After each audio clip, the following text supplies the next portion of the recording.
So the next bit for us is tactics and systems of play. So just in your tables, 5 minutes, more less than that. What are the key things to consider when setting up your team for a game? It might look different from a YDP or a foundation phase. I want you to think PDP. The under 18s and the 23s, coach, you've got games at the moment. Things you've got. Things to consider. Position. Yeah, from a defending point of view. Defending. Yeah, that's it. That's the basic thing. What are you good at? What are you not so good at? And then you look at the opponent and it's defending. So we're thinking of actually how to defend against the team. I don't know. I see him, you know. You play the game? Of course. Wayne on the to impose our game. They're the main three.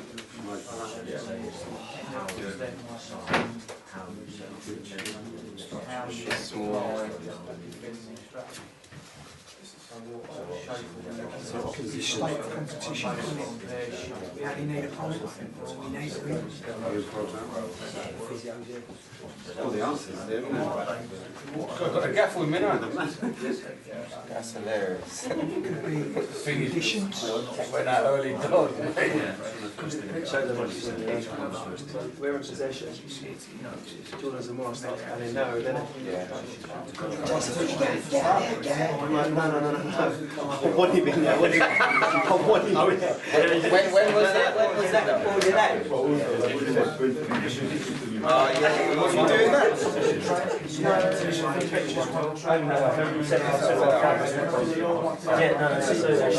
And you keep him on the outside zone. So they're not on the same line. 1 minute. Yeah. So you got. Okay. So it still keeps us. You got 2 centre. Yeah. We're used to doing that. We're used to doing that.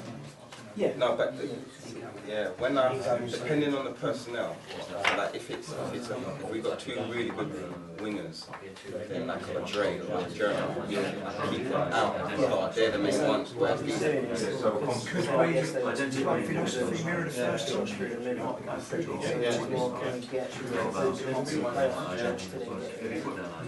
Last 10 seconds. What kind of line is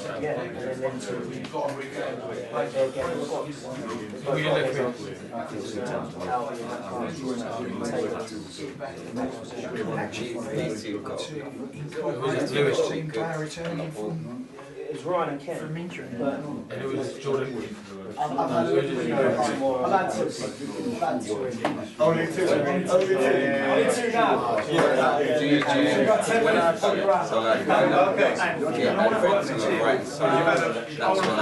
Okay, fellas, time's up. I want to even have that.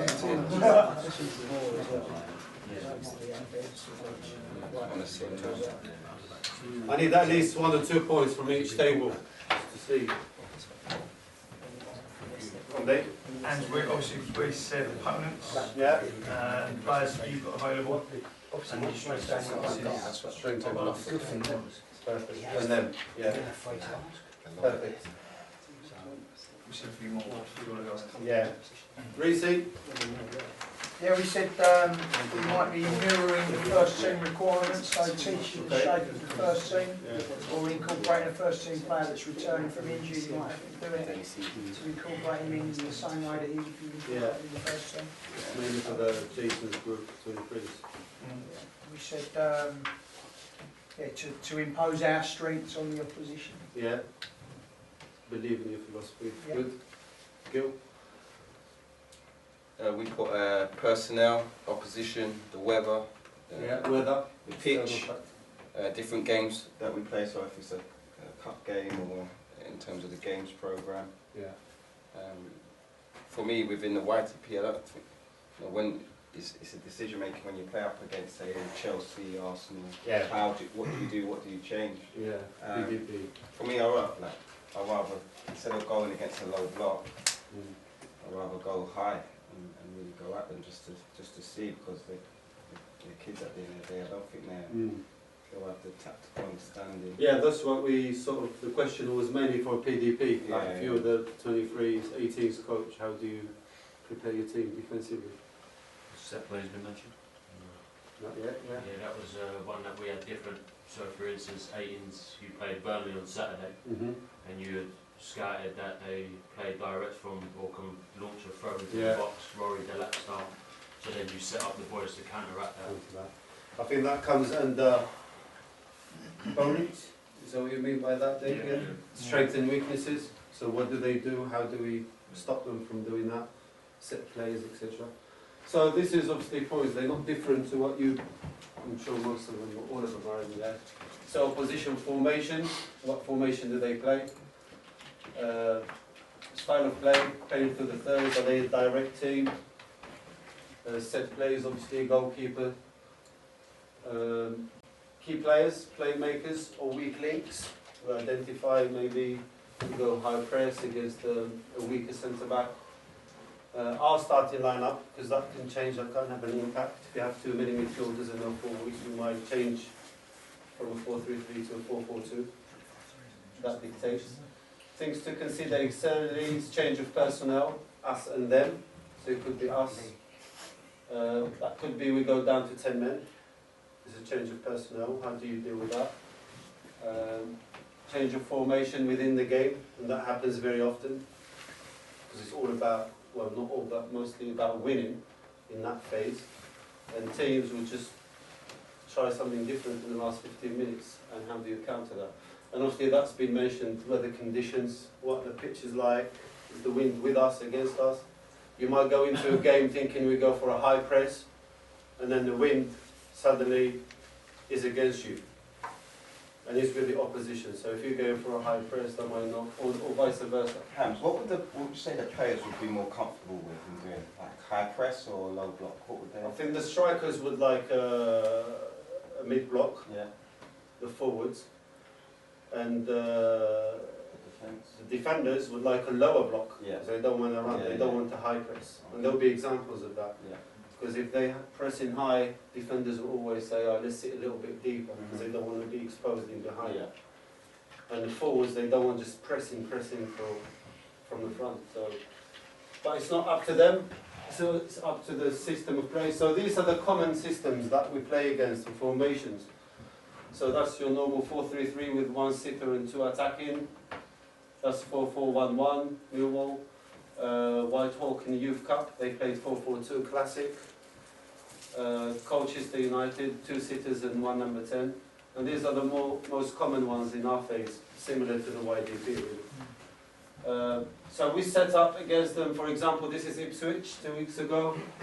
So we identified the weakness in them heading the ball, so we say stay up, higher. So this is our number 10, he goes and locks onto the centre back. Our 9 locks onto the other centre back, and we force them to kick it long.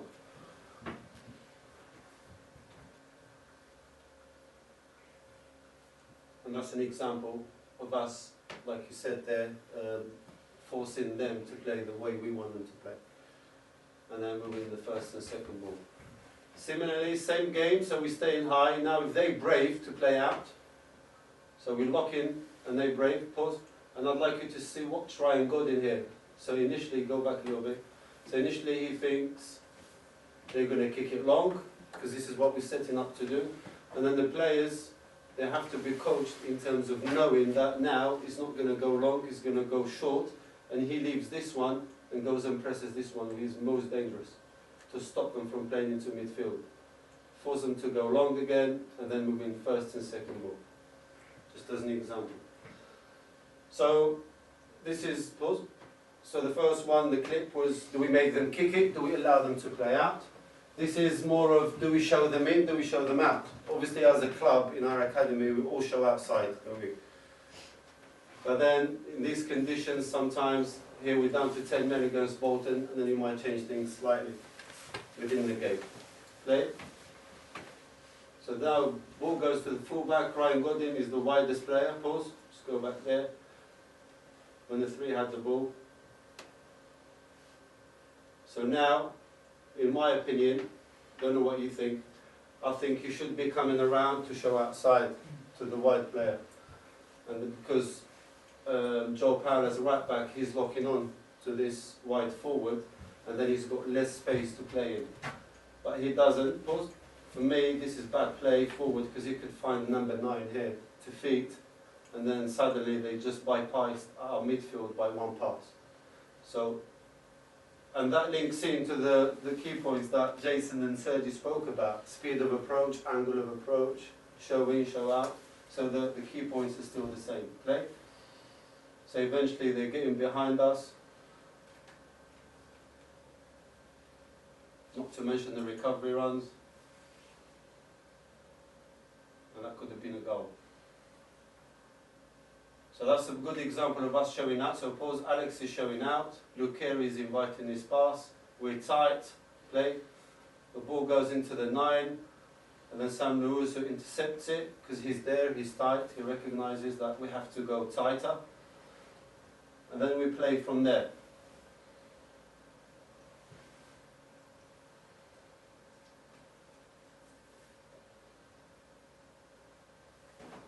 Well, I'll show this because it's a good goal from Karim.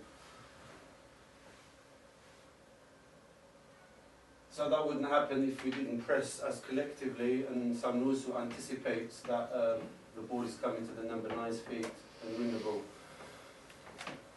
This is a new trend, 3 at the back. Obviously we'll come up against it very often this season. Last year I think the only team that played that was Watford. This year Exeter in the Youth Cup, Chelsea in the friendly under-17s, Cardiff, Watford, not to mention teams that, like Burnley did it, within the game they changed, they're going to a back 3 within the game. And then our job is to give our players the tools and equip them to understand tactically, if that happens within the game, how do we adapt? Okay. There's a few examples. So Watford play a back 3, 3-5-2, the ball goes to the wing back, there, pause, and obviously with, I'm not teaching anyone here by the way, because I know there's a lot of knowledge in this room, more than me, but when we play with a back 3, when they play with a back 3, we're trying to stop the ball to go into the wing back, but if it does, and now it goes back, play, then we have these situations here, 1v1s, so we're trying as much as possible for our fullback to stay in and not go onto the wing back, because then he exposes you back 4. And as a result of that, that should have been a goal. It was a good save from Joe.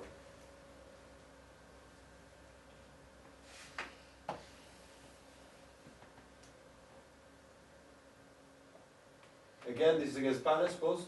So this is the back 3 here. But Alfie Doughty should be tighter here. So he can show inside, and then we nick the ball in the midfield, because this is our, when you play against a back 3 and 2 wing backs, we're trying to stop the ball going into wing backs, because then he's asking your full back to come out, and then there's a lot of space to exploit him behind. And because Alfie is so deep, now they can get out easy. Okay? Now he's under no pressure, and then our midfielders have to recover in there. And eventually they get in behind us, because that's Jordan, that's your left back coming out, steaming there.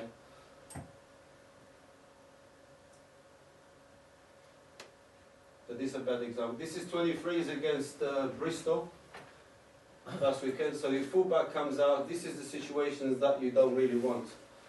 Obviously Brendan did really well. Just go back. So ideally against this system, can we stop this pass onto the wing back and force them in, because we have more chance of winning the ball there, down the middle. That doesn't happen. Jordan comes out. Brendan tracked him well, but I think if he was a quicker player and the ball was in behind, it would cause us problems. The next one. Okay, against Chelsea, and this is what we mean by blocking the pass.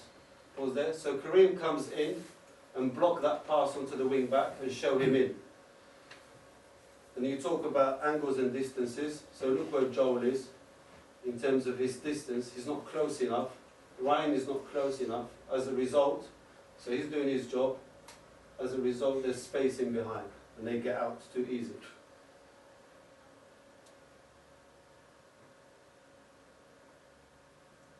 You end up in the back of the net eventually. But that's just, when you talk about tactically and systems, if somebody doesn't do their job or they're 2 yards too lazy against oppositions like Chelsea, you get punished. Okay? So this is a good example. That's not, sorry. So time and space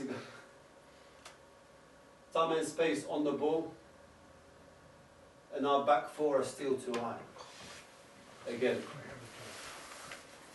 So this is how we started the game. This was our plan going into the game, knowing that they're going to play with wing backs. So we tried to stop the ball going into the wing back, force them to make an extra pass in midfield, to then go and lock on, like here. Karim stops it. We force them to go in there, and then Tyrone can come and do this. But if the pressure is good enough, we can win it in midfield. So another example, it started really well, the game plan was working. But it's all about distances. Look now, Joe, he's tighter. He recognises he's close enough to do something about it. Sam comes up as well, and then we force them into mistakes. This is a great example against the Youth Cup. So Kareem again shows in play, shows him in, cut the ball into the wing back, goes in, essentially, Albie wins the ball, Alex goes 1v1.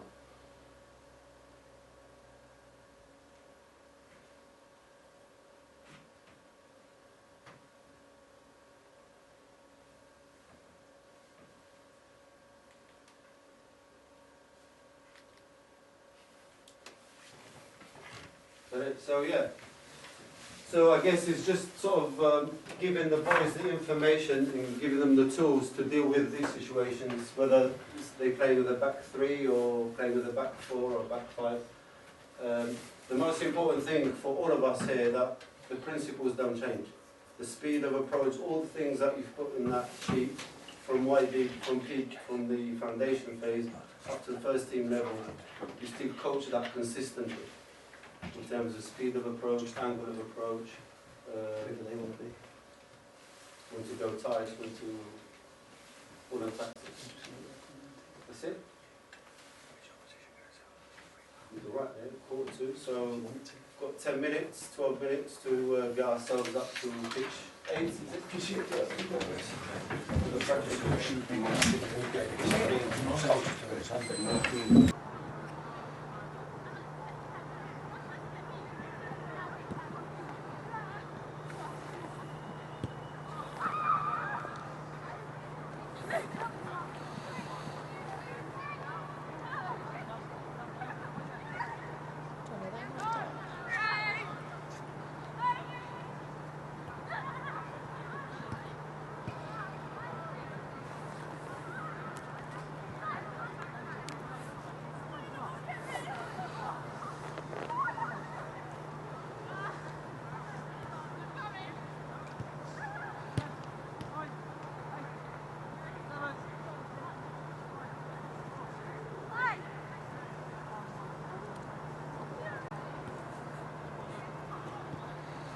Something we might need to look into and get over the summer or something, even for matches as well.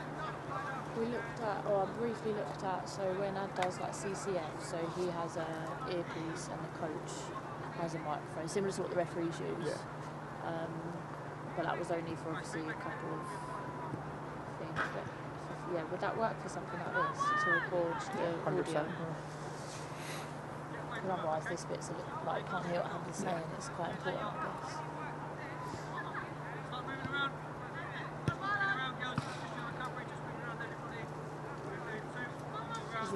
This is the last one to coach.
She said, well, you've come on. She said, I had to force her to come and watch and she's not even watching.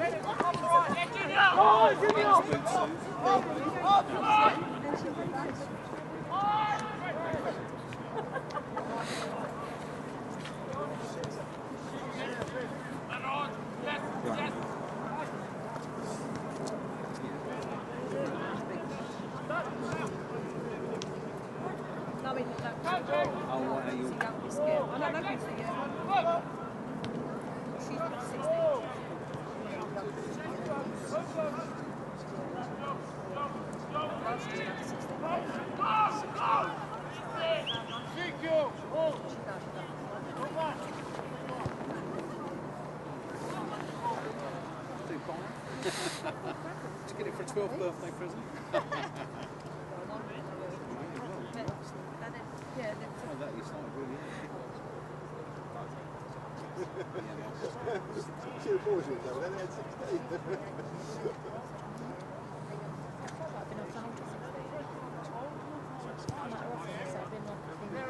Yes, last time I was out here was off.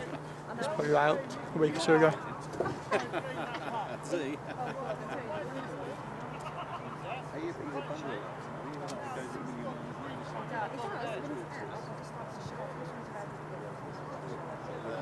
What does that tell you, Charlie?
Normally she'd come out to school and she'd have some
I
remember that on Saturday.